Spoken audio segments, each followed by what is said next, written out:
नमस्कार दोस्तों, राधे राधे। अनुस कोचिंग सेंटर ऑनलाइन प्लेटफॉर्म में आप सभी का स्वागत है, अभिनंदन है। मित्रों, इससे पहले की क्लास अगर नहीं देखा है तो वो जाकर पहली क्लास देखना, फिर हम आगे बात करते हैं। मित्रों, तो कल हम चर्चा कर रहे थे कि पूर्ण संख्या क्या होती है, पूर्णांक संख्याएं क्या होती हैं, भाज्य अभाज्य, इन संख्याओं के ऊपर हम चर्चा कर रहे थे। आज हम पढ़ने वाले हैं प्राकृत संख्या। क्या पढ़ने वाले हैं? प्राकृत संख्या।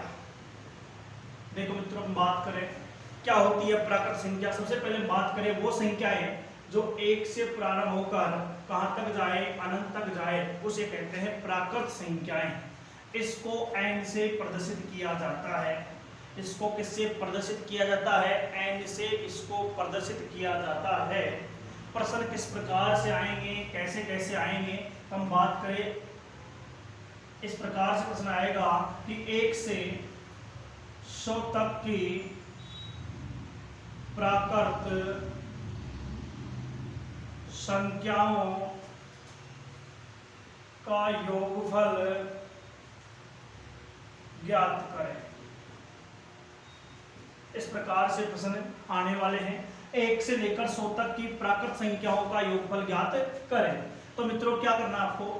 कुछ नहीं करना है। मैं आपको कुछ बेसिक चीजें बताता हूं, इससे आपको क्लियर हो जाएगा। देखिएगा, प्राकृत संख्याओं का योगफल पूछ रहा है। 1 से लेकर 100 तक की संख्याओं का पूछा जा रहा है योगफल। याद रखना इन चीजों को।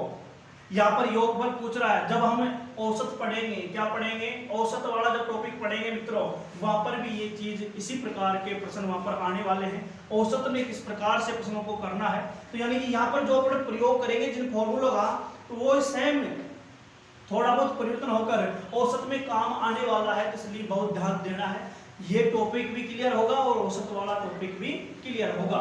तो याद रखना कैसे करेंगे। n कोष्टक n+1/2।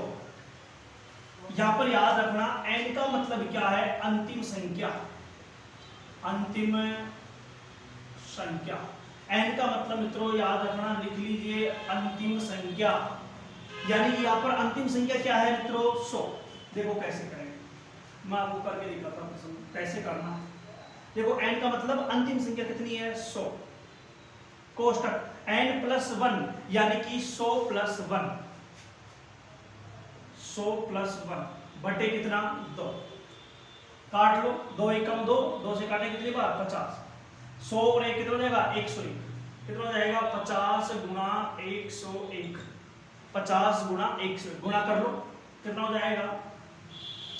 5 0 5 50 50। कितना हो जाएगा? 50 50। प्रश्न का राइट आंसर क्या है? 50 50, यानी 5050। एकदम सही है। अगला प्रश्न आप करेंगे। देखो मित्रों, फिर बता रहा हूं, कुछ नहीं है। याद रखना n कोष्टक n+1/2। n कोष्टक n+1/2 बोलेंगे एक बार। n कोष्टक n+1/2 याद आ जाएगा। आगे बात करें, n का मतलब साहब क्या होता है? n का मतलब होता है अंतिम संख्या। क्या होता है? अंतिम संख्या। फिर दोबारा बता दूं, n का मतलब अंतिम संख्या यानी 100। n+1 यानी 100 + 1/2। 100 को हमने 2 से काट दिया, कितनी बार? 50। 50 गुणा 101 हो गया। 101 गुणा करने में कितना आया? 50 50। अगले प्रश्न की हम चर्चा करें। नेक्स्ट प्रश्न आप करोगे। अगला प्रश्न लिखिए, 1 से 50 तक की। नेक्स्ट प्रश्न, 1 से 50 तक की प्राकृत संख्याओं का योगफल ज्ञात करें। बताओ, देखो जल्दी आंसर दें। देखो कैसे करेंगे, वही बात।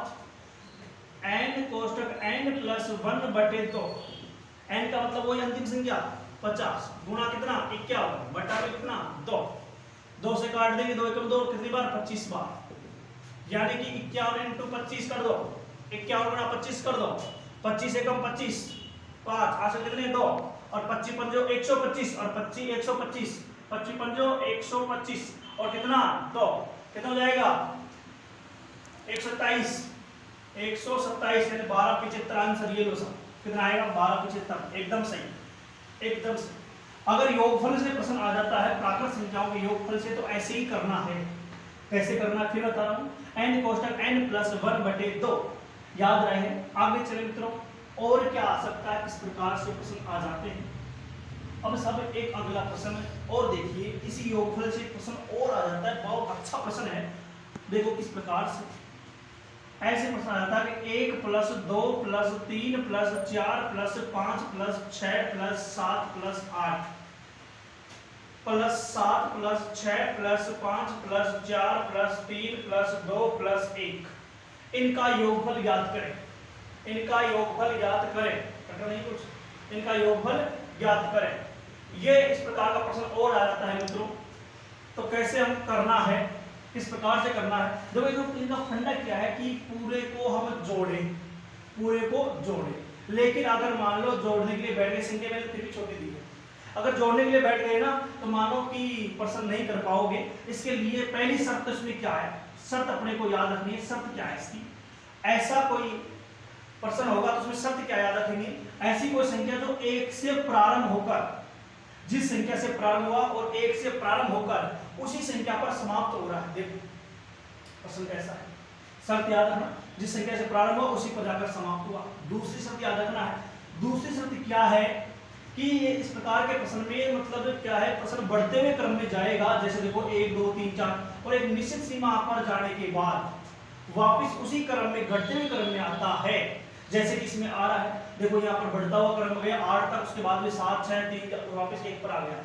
इस प्रकार के प्रश्न में कोई जोड़बाकी कुछ नहीं करना है, शानदार सीधा तरीका बताता हूँ। सबसे बड़ी वाली संख्या को पकड़ लेना, पकड़ लिया, कितनी है सबसे बड़ी संख्या 8, उसको पकड़ कर इसका क्या कर दो, वर्ग कर दो मित्रों, क्या कर दो, वर्ग कर दो। 8 का वर्ग करेंगे कितना हो जाएगा, 8 गुना 8 बराबर कितना 64, यही राइट आंसर है, जोड़ के देख लेना, यही राइट आंसर। क्या करना है, सबसे बड़ी वाली संख्या को पकड़कर वर्ग कर देना है।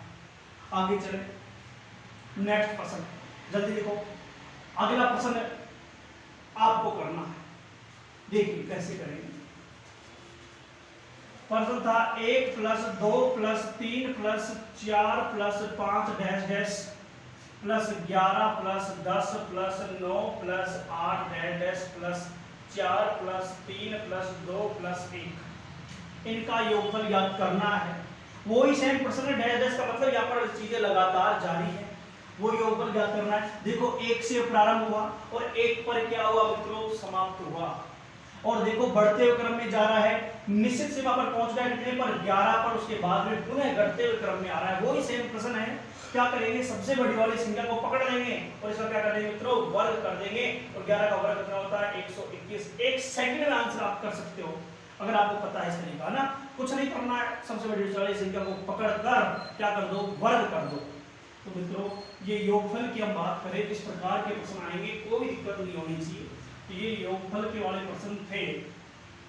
अब आगे चले तो अगला प्रकार लिखे, नेक्स्ट टाइप, और उसमें लिखे वर्ग,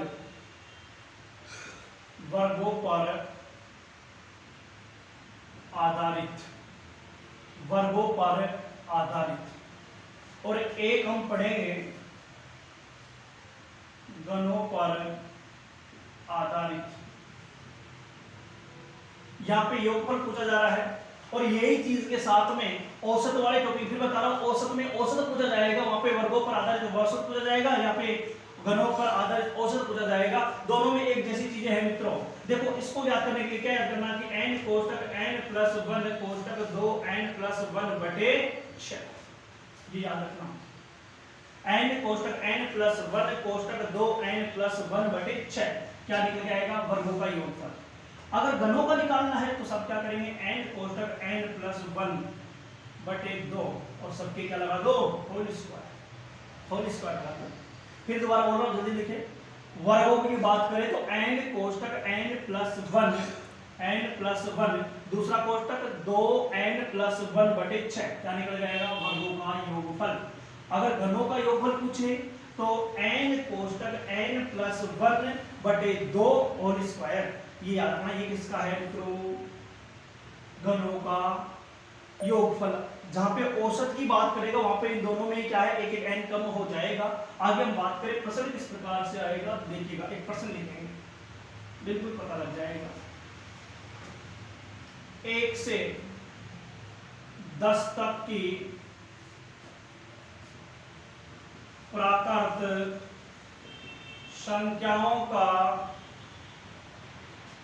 संख्याओं के वर्गों का योगफल ज्ञात करें। इस प्रकार का प्रश्न आएगा। कैसे योगफल ज्ञात करना, देखो n का मतलब अभी मैंने बताया था, n का मतलब होता है मित्रों अंतिम संख्या।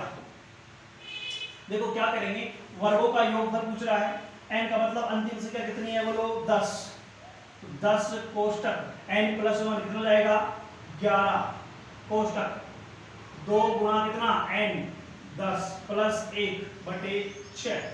हल करेंगे, इधर कितना 10, इधर कितना गुणा 11, ये 10 गुना 20 रे 21 गुणा 21 बटा में कितना 6, 3 से कट रहा है 3 दूनी 6, 3 7 21, 2 एकम 2, 2 पंजे 10, कितना 11 5 55, कितना मित्रों 55 गुणा कितना 7, 7 पंजो 35, हासिल कितने 3, 7 पंजो 35, हासिल कितने 3, 7 में 35 अब 3 कितना 38, 385, कितना मित्रों 385, एकदम राइट आंसर 385।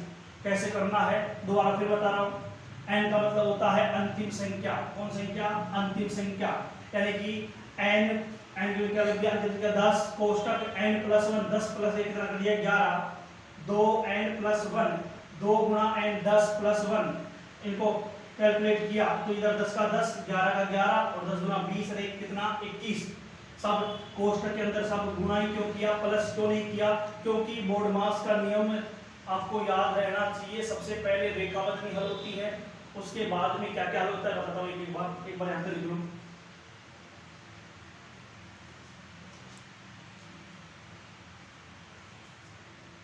एक बार यहाँ पे लिखे, एक बार मैं आपको थोड़ा सा बोर्ड मास का नियम बता देता हूँ, कैसे कैसे गुणा भाग पहले किसका नंबर आता है। सबसे पहले हल होता है रेखाबंधनी, क्या रेखाबंधनी, इसके बाद में किसको हल करते हैं सब, इसके बाद में करते हैं छोटे कोष्टक को, फिर करते हैं मझले कोष्टक को, फिर करते हैं बड़ा कोष्टक, इनके बाद में का या एंड हो सकता है या ओक मिले, इनको करते हैं। इसका मतलब क्या होता है गुणा करना, क्या होता है गुणा करना। उसके बाद में भाग को हल किया जाता है, उसके बाद में गुणा, फिर जोड़, फिर बाकी, इसी क्रम में हल किया जाता है, तब जाके कंप्रेशन वाले प्रश्न हल होते हैं। ये भी थोड़ी जल्दी छाप लीजिए, इसके शॉर्ट ले लीजिए। आगे चले, सब ये वर्ग वाले प्रश्नों की हम बात कर रहे थे। अब सब एक तरीके से और पूछा जा सकता है वर्ग वाला प्रश्न, कैसे ऐसे और पूछा जा सकता है कि a का स्क्वायर प्लस 2 का स्क्वायर प्लस 3 का स्क्वायर प्लस 4 का स्क्वायर प्लस 5 का स्क्वायर डैश डैश प्लस 10 का स्क्वायर बराबर 385 है, तो बताइए 2 का स्क्वायर प्लस 4 का स्क्वायर प्लस 6 का स्क्वायर प्लस 8 का स्क्वायर डैश डैश प्लस में 20 का स्क्वायर बराबर क्या होगा।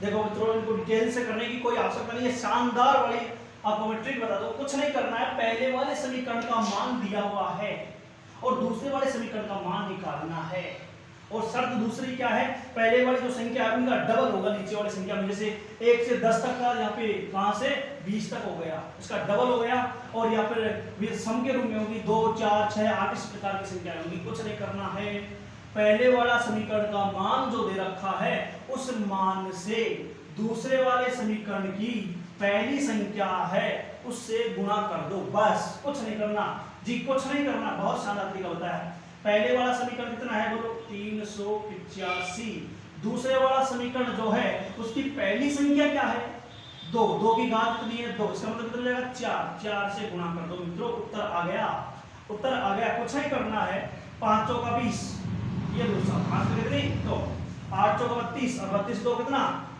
34, आंसर कितनी 3, 4 तिया 12, 12 कितना 15, ये लो मित्रों 1540, एकदम राइट आंसर। कुछ नहीं करना, शानदार वाला तरीका मैंने बताया है, और नेक्स्ट क्लास हम करेंगे कल। तो मित्रों सभी को नमस्कार।